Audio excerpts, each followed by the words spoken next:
বিশ্বকাপ জয়ের দীর্ঘ ১৩ বছরের আক্ষেপ ঘুচালো ভারত। সেই সাথে ১৭ বছর পর জিতল নিজেদের দ্বিতীয় টি-20 বিশ্বকাপ শিরোপা। অধিনায়ক হিসেবে প্রথমবারের মতো বিশ্বকাপ ট্রফি উঁচিয়ে ধরলেন রোহিত শর্মা। আর নিজের প্রথম টি-20 বিশ্বকাপ জিতে এই ফরম্যাট থেকে অবসরের ঘোষণা দিলেন বিরাট কোহলি।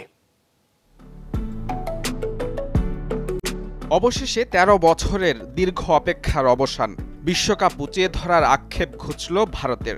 দক্ষিণ আফ্রিকাকে চোকার্স বানিয়ে শিরোপা উৎসবে মাতল রোহিত শর্মার দল। এ নিয়ে গেল এক বছরে ৩টি বিশ্বকাপ ফাইনাল খেলল ভারত। টেস্ট ও ওয়ানডেতে চোখের জলে শিরোপা হাতছাড়া হলেও টি-20-র বিশ্বমুকুট ঠিকই নিজেদের করে নিল দলটি। ২০০৭ সালে এই উইন্ডিজের মাটিতে ওয়ানডে বিশ্বকাপে গ্রুপ পর্ব থেকে বিদায় নিয়েছিল সচিন, সৌরভ, দ্রাবিড়দের ভারত।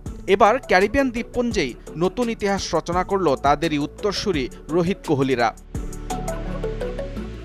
শিরোপা উঁচিয়ে ধরার আক্ষেপ মিটেছে অধিনায়ক রোহিত শর্মারও। গেল ২ বছরে ওয়ানডে, টেস্ট ও টি-20-র ৪টি বিশ্ব আসরের ফাইনাল খেলে অবশেষে ট্রফি ছুঁয়ে দেখার আনন্দ ভারতীয় অধিনায়কের।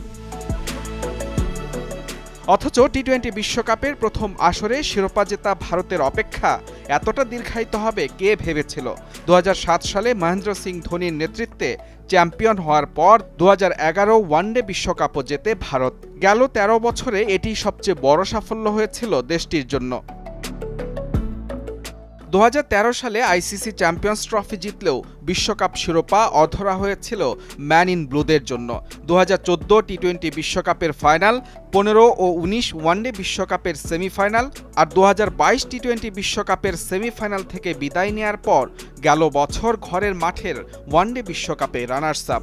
সব মিলিয়ে ১৩ বছরের আক্ষেপ ঘুচল ২০২৪-এ এসে ক্যারিবিয়ান দ্বীপপুঞ্জে অপরাজিত চ্যাম্পিয়ন হয়ে।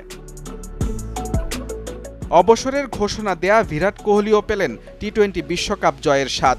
৫৯ বলে ৭৬ রানের ফাইনাল সেরা ইনিংস দিয়ে ভারতকেও এনে দিলেন অধরা বিশ্বকাপ ট্রফি। মুজরাবিন তারেক, যমুনা স্পোর্টস।